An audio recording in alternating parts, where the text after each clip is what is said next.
akan mulai. Assalamualaikum warahmatullahi wabarakatuh.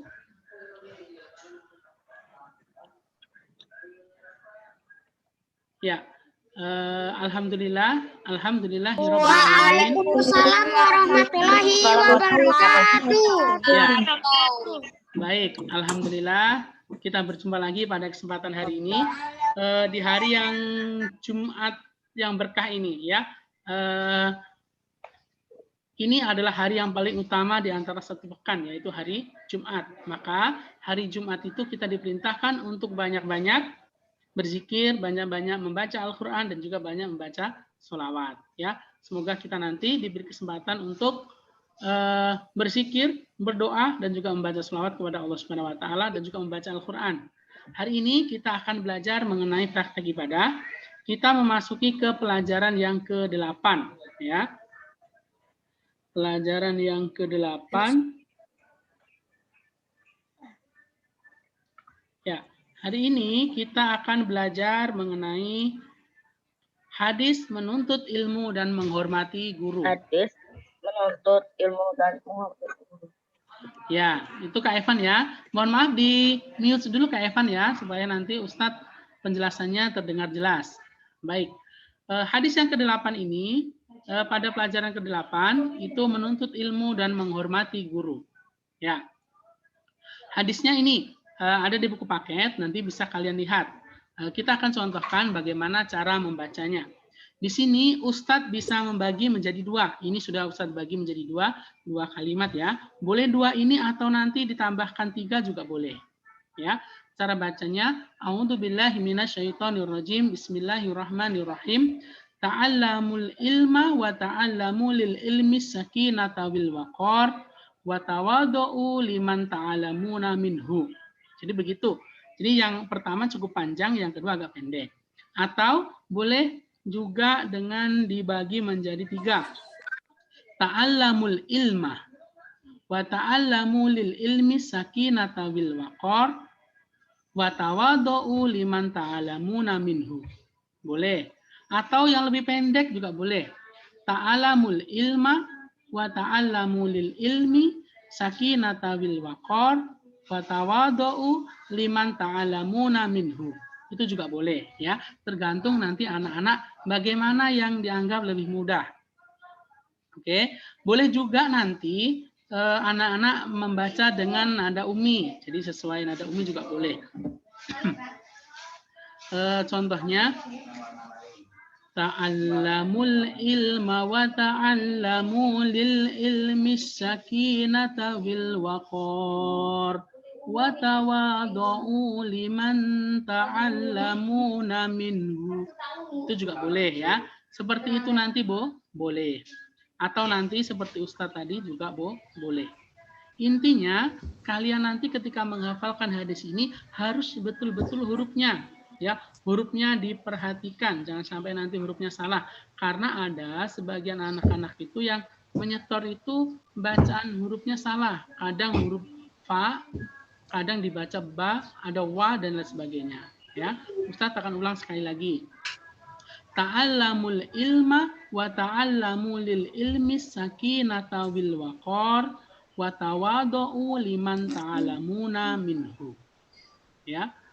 Ta'allamul ilma wa ta'allamu lil ilmi sakinata wal waqar wa tawadu'u liman ta'allamuna minhu. Juga boleh. Baik, selanjutnya ini kita bahas artinya, arti hadis ini. Ta'alamul ilma, artinya tuntutlah ilmu. Jadi ta'alamul ilma, ta'alamu, tuntutlah al-ilma, itu ilmu. Wa ta'alamu, dan belajarlah, atau dan tuntutlah. Jadi ta'alamu itu bisa berarti tuntutlah, bisa juga belajarlah ya. Selanjutnya lil ilmi sakinah. Lil ilmi sakinah itu ilmu ketenangan. Mohon maaf Kak Yasa, mohon di mute dulu sebentar Kak Yasa ya, supaya suara Ustadz nanti terdengar jelas.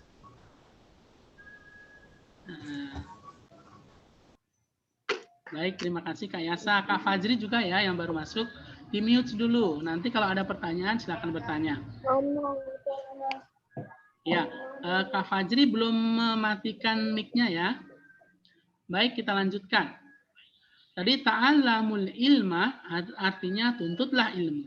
Wa ta'alamu dan belajarlah atau tuntutlah. Lil ilmi sakinah, ilmu ketenangan. Wil waqor dan kehormatan diri. Wa tawadhu dan bersikaplah rendah hati liman kepada orang ta'alamuna minhu yang mengajar kamu. Ya. Ta'alamul ilma, tuntutlah ilmu. Wa ta'allamu dan belajarlah lil ilmi sakinah, ilmu ketenangan. Bil waqara dan kehormatan diri. Wa tawadhu dan bersikaplah rendah hati liman kepada orang ta'alamuna minhu yang mengajar kamu. Nah, itu arti hadisnya. Jadi lengkapnya nanti yang harus kalian setorkan adalah hadis menuntut ilmu dan menghormati guru. Bismillahirrahmanirrahim. Ta'allamul ilma wa ta'allamu lil ilmi sakinata wal waqar wa tawadhu liman ta'allamuna minhu. Artinya, tuntutlah ilmu dan belajarlah ilmu ketenangan dan kehormatan diri, dan bersikaplah rendah hati kepada orang yang mengajar kamu. Jadi nanti seperti itu cara setorannya. Jadi kira-kira hadisnya mengenai ini. Terus isi kandungannya apa? Apa yang dibahas di hadis ini? Jadi hadis ini setidaknya nanti memiliki 3 hal ya isi kandungannya. Yang pertama adalah perintah untuk menuntut ilmu. Jadi ta'alamul ilmah. Jadi tuntutlah ilmu. Itu adalah sebuah perintah untuk menuntut ilmu. Yang kedua, menuntut ilmu untuk ketenangan dan kehormatan diri. Kak Konita, mohon maaf di mute ya suaranya, mic-nya. Yang kedua adalah menuntut ilmu untuk ketenangan dan kehormatan diri. Yang ketiga, perintah untuk menghormati atau berendah hati kepada guru. Ya, rendah hati atau menghormati. Jadi ada 3 hal penting yang kita pelajari dalam hadis ini, yaitu kita diperintahkan untuk menuntut ilmu, terus ilmu yang kita diperintahkan adalah ilmu untuk ketenangan dan kehormatan diri, dan yang ketiga menghormati orang yang mengajar kita atau menghormati guru. Nah, kita akan bahas satu persatu ya. Yang pertama, perintah untuk menuntut ilmu. Kita sudah tahu ya, menuntut ilmu itu hukumnya wajib. Ya, menuntut ilmu hukumnya wajib bagi setiap muslim, baik laki-laki maupun perempuan. Jadi entah dia laki-laki maupun perempuan itu wajib untuk menuntut ilmu. Nah, dalam hadis lain Rasulullah SAW menyebutkan hadis yang sudah kita hafal juga, tolabul ilmi faridatun ala kulli muslim. Ya, ada juga yang redaksi yang lain, tolabul ilmi faridatun ala kulli muslimin wal muslimat. Jadi ada beberapa hadis yang intinya sama, yaitu menuntut ilmu itu wajib atas setiap muslim. Nah, dari hadis tersebut jelas sekali bahwa menuntut ilmu itu merupakan kewajiban bagi setiap muslim. Hal itu tidak hanya berlaku ketika kita masih kecil saja, tetapi menuntut ilmu itu diwajibkan mulai dari kita bayi hingga kita nanti mati nanti. Ya, jadi ketika bayi kok belajar? Betulkah kita waktu bayi belajar? Ya, kita pertama belajar untuk merangkak. Merangkak itu ternyata juga belajar. Setelah merangkak mungkin nanti bisa berjalan. Berjalan itu juga belajar. Nanti akan naik lagi belajar makan sendiri. Terus belajar berbicara dan seterusnya. Itu adalah termasuk menuntut ilmu juga. Nah, juga setelah nanti kita mungkin sudah berumur bisa masuk sekolah, maka kita nanti belajar di sekolah dengan guru. Itu menuntut ilmu juga. Setelah nanti selesai sekolah SD, SMP, SMA, mungkin kuliah, nanti kita akan masuk ke dunia orang dewasa atau bekerja. Nanti bekerja juga menuntut ilmu lagi. ilmu pekerjaan kita, karena setiap waktu itu pekerjaan pasti berubah, mengerjakan ini, dan seterusnya. Maka kita dituntut untuk menuntut ilmu juga. Hingga nanti mendekati ajal pun kita juga harus menuntut ilmu, belajar. Karena menuntut ilmu itu diwajibkan mulai dari bayi hingga kita mati. Ya. Itu adalah menuntut ilmu. Jadi wajib ya. Jadi kita itu diwajibkan untuk menuntut ilmu. Nah, pada zaman sebelumnya itu ada memang zaman-zaman sebelum Rasulullah itu wanita atau perempuan kadang itu dianggap tidak perlu, maksudnya tidak perlu sekolah dan lain sebagainya. Tapi dengan seiringnya perkembangan akhirnya semua orang bisa bersekolah. Ya, bersekolah dan juga menuntut ilmu. Itu perintah menuntut ilmu. Nah, selanjutnya yang kedua adalah menuntut ilmu ketenangan dan kehormatan diri. Nah, ilmu utama yang diperintahkan untuk kita pelajari adalah ilmu untuk ketenangan diri. Supaya apa? Supaya diri kita ini tenang. Ilmu apakah itu? Ilmu untuk ketenangan diri ini adalah ilmu dasar dalam hidup yang biasa dikenal dengan ilmu hal. Ya, di dalam kitab Ta'lim Muta'alim ini itu disebutkan yang namanya ilmu hal. Ilmu hal itu ilmu apa? Ilmu hal adalah ilmu pengetahuan yang selalu diperlukan dalam hidup. Di sini tingkah laku dan dalam melaksanakan agama. Ya. Ya, yang baru masuk Kak Fatur, Kak Fajri, mohon di-mute ya suaranya supaya suaranya tidak masuk. Baik, terima kasih. Ini Kak Fatur belum di-mute ya.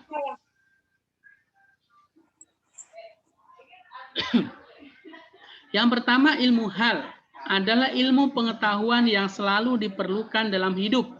Contohnya tadi ketika bayi dia itu nanti perlu berjalan, ya maka menuntut ilmu cara berjalan itu juga wajib diperlukan. Terus untuk makan sendiri, bagaimana menyuapi sendiri dan seterusnya. Itu juga termasuk ilmu hal.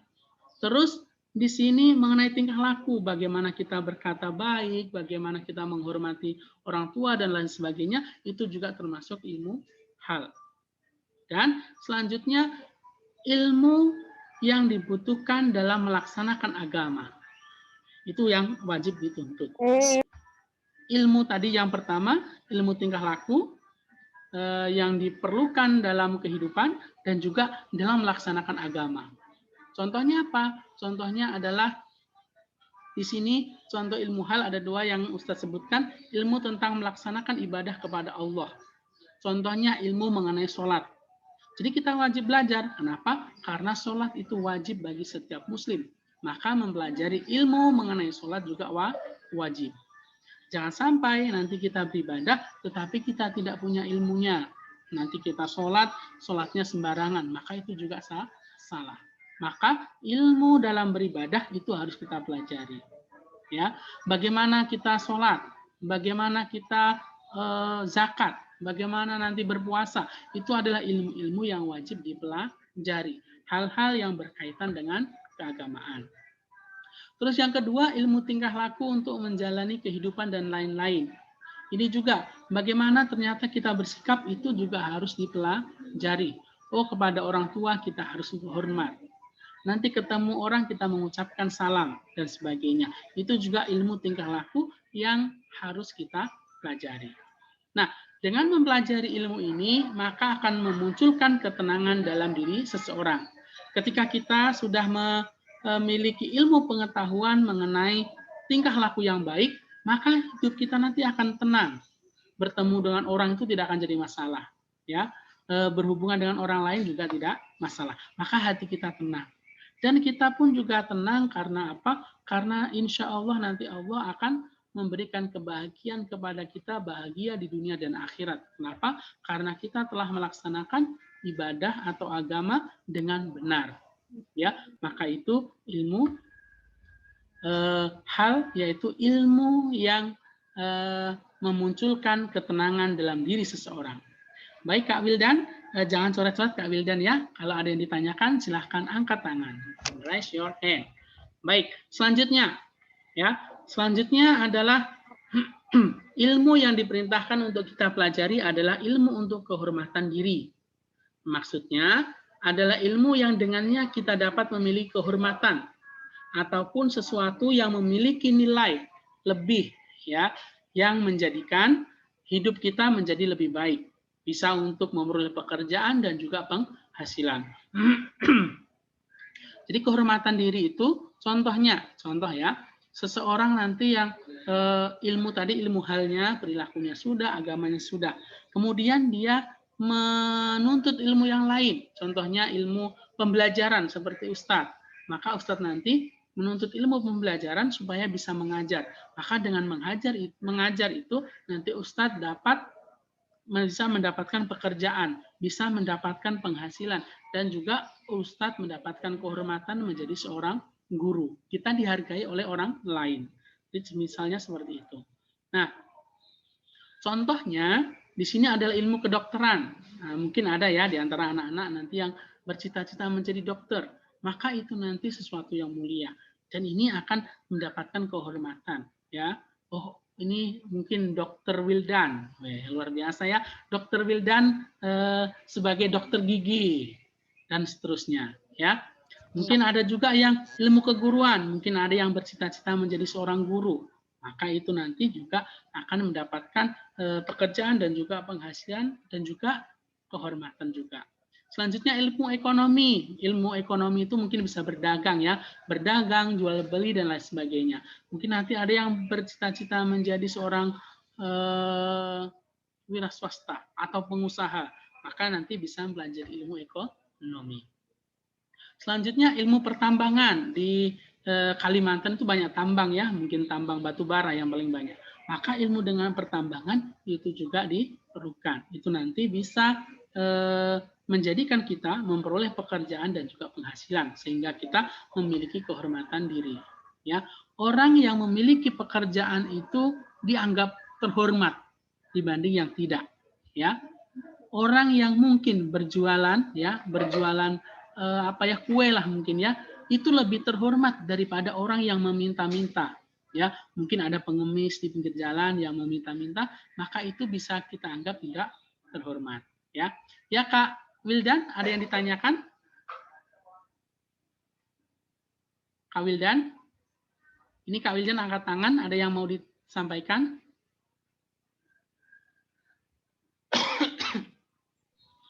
Tidak ada Kak?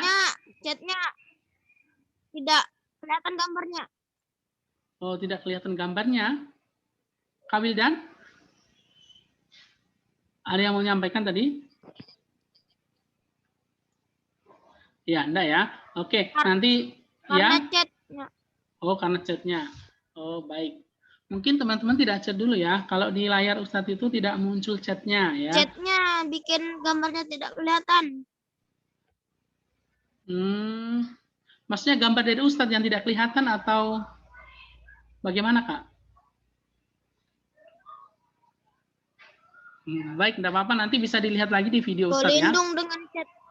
Kelindung dengan chatnya. Mungkin teman-teman jangan chat ya, karena ini ada yang mengechat, mungkin masuk ke sini. Tapi di layar Ustadz itu tidak muncul chatnya ya. Jadi Ustadz tidak bisa melihat. Mohon nanti tidak chat ya. Ini ada 130 anak yang mengechat. Jadi mohon nanti tidak mengechat lagi ya sampai selesai. Baik, kita lanjutkan. Terus yang ketiga tadi adalah perintah untuk menghormati guru.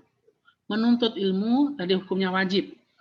Ilmu bisa kita dapat sebagian besar karena jasa guru, ya. Karena guru itu kita bisa memiliki ilmu. Maka menghormati guru atau berendah hati kepada guru adalah hal yang wajib pula. Jadi ada kaidah fikih mempelajari sesuatu yang wajib, maka hukumnya juga wajib. Ya, contohnya tadi kita diwajibkan untuk mengerjakan sholat, maka mempelajari ilmu tentang sholat itu juga wajib. Nah, menghormati guru itu juga wajib. Maka menghormati guru itu adalah hal yang wajib pula. Ya, Contoh menghormati guru di sini diantaranya berkata baik dan sopan. Jadi tidak boleh berkata yang berkata buruk. Contohnya menghina dan lain sebagainya guru, itu tidak boleh. Terus tidak menyakiti hatinya. Contohnya anak-anak nanti ketika mengatakan sesuatu ternyata itu menyakitkan hati gurunya. Mungkin ya, semisal mungkin gurunya mempunyai kekurangan. Ya, contoh Ustadz ya. Ustadz ini alhamdulillah Ustadz memberikan kelebihan kepada Ustadz, yaitu kelebihan berat badan. Maka ketika kalian nanti mengatakan sesuatu hal yang contoh, Ustadz pun gendut dan sebagainya, tapi insya Allah Ustadz tidak akan sakit hati. Tapi ketika nanti seorang guru ketika ada siswanya mengatakan hal tersebut, kemudian sakit hati, maka bisa jadi nanti ilmunya tidak barokah. Ya. Terus selanjutnya mendengarkan dan melaksanakan nasihatnya. Tidak ada guru yang menasihati muridnya untuk hal yang buruk, ya, pasti hal yang baik. Dulu Ustadz ini Kak Fajri mohon tidak mencoret-coret layar Kak ya. Ini dulu Ustadz itu ketika SMP itu Ustadz punya guru bahasa Indonesia yang bernama Pak Istono. Nah, Pak Istono itu menasihati Ustadz seperti ini. Nah, kamu nanti kalau lulus dari sini sekolah di SMK 1 Madiun. Loh, kenapa Pak? Di sana nanti biasanya lulus sekolah itu langsung bekerja. Dan kalau beruntung nanti bisa bekerja di Jepang. Wah, Ustadz mendengar itu bersemangat. Jadi Ustadz mendengarkan nasihatnya dan juga melaksanakannya. Lulus SMP, Ustadz langsung mendaftarkan diri ke SMK 1 Madiun. Dan alhamdulillah ketika Ustadz lulus, Ustadz itu langsung diterima untuk bekerja di pabrik kereta di Madiun. Meskipun itu cuma statusnya magang, bukan karyawan tetap, tapi alhamdulillah lulus sekolah ternyata bisa bekerja. Dan itu barokah dari apa? Mendengarkan dan melaksanakan nasihat guru. Dan setelah 6 bulan, setengah tahun Ustadz bekerja di situ, ternyata ada tes magang di Jepang, supaya bekerja di Jepang. Dan Ustadz mengikuti itu, dan ternyata alhamdulillah Ustadz lulus juga. Sehingga Ustadz 3 tahun di Jepang untuk belajar dan juga untuk bekerja di sana. Nah, itu berkat dari siapa? Ya bisa jadi salah satunya berkat karena guru Ustadz tadi, Bapak Istono tadi, yang menasihatkan Ustadz untuk sekolah di SMK 1 supaya nanti lulus dapat kerja dan juga nanti bisa di Jepangnya itu. Dan alhamdulillah itu terlaksana. Maka itu jangan menyepelekan nasihat dari seorang guru. Bila itu memang betul kita laksanakan, Ustadz insya pernah Allah bisa terjadi. Ya, alhamdulillah 3 tahun kemarin Kak ya, sampai tahun 2010. Nah, Ustadz 2010 itu baru masuk kuliah. Jadi Ustadz lulus SMA atau SMK itu 2006. Terus bekerja sekitar setengah tahun, habis itu ke Jepang, habis itu baru kuliah. Ya, ya Kak Evan? Ustadz. Ya, ada apa Kak Evan? Kak Evan ada apa? Bapak Ana pernah ke Jepang? Bapak Kak Evan Kak? Iya. Ana. Baik, nanti kita diskusikan setelah ini. Ini kita lanjutkan tinggal sedikit ya materinya. Terus yang keempat, berbuat baik kepada guru. Jadi sebisa mungkin kita berbuat baik kepada guru. Ya, berbuat baik itu dengan berbagai macam hal. Contoh yang pertama itu adalah bersilaturahmi atau mengucapkan salam. Jadi ketika bertemu dengan gurunya ucapkan salam. Assalamualaikum Ustadz, apa kabar dan seterusnya. Cium tangan dan seterusnya. Itu sesuatu hal yang luar biasa. Dan kalau sempat kalian nanti bisa bersilaturahmi. Datang ke rumah guru kalian untuk sekedar menyapa dan sebagainya. Maka itu adalah sebuah perbuatan baik. Itu tanda untuk menghormati guru. Dan ini biasanya diajarkan di pesantren-pesantren, di pondok-pondok itu biasanya sering sekali santri-santri yang sudah lulus itu kadang pergi lagi ke pondoknya, sowan kepada gurunya untuk ya meminta berkah saja. Ada juga yang kemarin yang termasuk salah satu guru Ustadz, Gus Ama itu, beliau pergi ke sebuah pondok pesantren di Nusa Tenggara, beliau itu hanya satu. untuk silaturahmi. Beliau datang ke sana untuk sekedar mencium tangan gurunya saja. Ya mungkin setelah itu ada kegiatan yang lain. Tapi memang datang ke situ untuk menemui gurunya untuk bersilaturahmi. Ya. Nah, dengan menghormati guru maka ilmu kita akan barokah. Barokah itu berkah ya. Jadi ilmu kita bermanfaat. Dan dengan ilmu yang berkah atau bermanfaat itu maka Allah akan ridho dengan kita. Sehingga kita akan ditunjukkan oleh Allah jalan kehidupan yang bahagia di dunia dan juga di akhirat. Ya, jadi yang terpenting dalam kehidupan kita adalah ridho Allah. Yang penting Allah ridho saja sudah cukup. Ya, entah nanti seperti apa, yang penting Allah ridho. Tapi pasti Allah ridho dengan hal-hal yang baik. Ya, itu pembahasan kita hari ini. Nah, ini hadisnya Ustaz ulang sekali lagi. Ta'allamul ilma wa ta'allamu lil ilmi sakinata wal waqar wa tawadu'u liman ta'allamuna minhu. Tuntutlah ilmu dan belajarlah ilmu ketenangan dan kehormatan diri dan bersikaplah rendah hati kepada orang yang mengajar kamu. Baik, ini ya. Mungkin ada yang salah seorang yang mau membaca? Ya. Ustaz. Ya. Ustaz. Sebentar. Itu masuk soal. Ini waktu kita tinggal 1 menit 40 detik. Habis itu mati ya. Mungkin ada yang mau ditanyakan, ada yang mau menyampaikan. Ya Kak Fajri, ada apa Kak Fajri? Ada soal. Ustaz, soalnya itu yang dihafal Kak. Soalnya Soal apa Kak? soal praktek ibadah. Nah, praktik ibadah tadi, hadis tadi yang nanti disetorkan ke Ustadz. Ya. Ustaz, Siap, kumpul hari apa Ustaz? Ya, kalau ini bisa 2 pekan ke depan ya. Pekan ini kan harusnya hari Selasa ya. Nanti Selasa depan itu masih boleh setor. Pokoknya biasanya Ustadz itu terserah kalian mau setor kapan. Tapi kalau bisa sebisa mungkin segera disetorkan ya. Ya. Supaya tidak nanggung. Tadi ada teman kita yang dari pelajaran 6 sampai sekarang belum ada setor. Maka itu menjadi tanggungan ya. Ya. Praktek ibadah hari Jumat Ustaz. Itu Ustaz. Karena kemarin jam Ustadz itu dipakai Ustadz Dani ya, Ustazah Dani. Jadi kita bertukar waktunya. Baik, ini mau mati? Akan kita akhiri ya? Atau kita masuk ke sesi kedua? Ustaz, berarti minggu depan tetap jadwal lagi Ustaz mati. Iya. Ya insya Allah nanti ya, kalau ada waktu.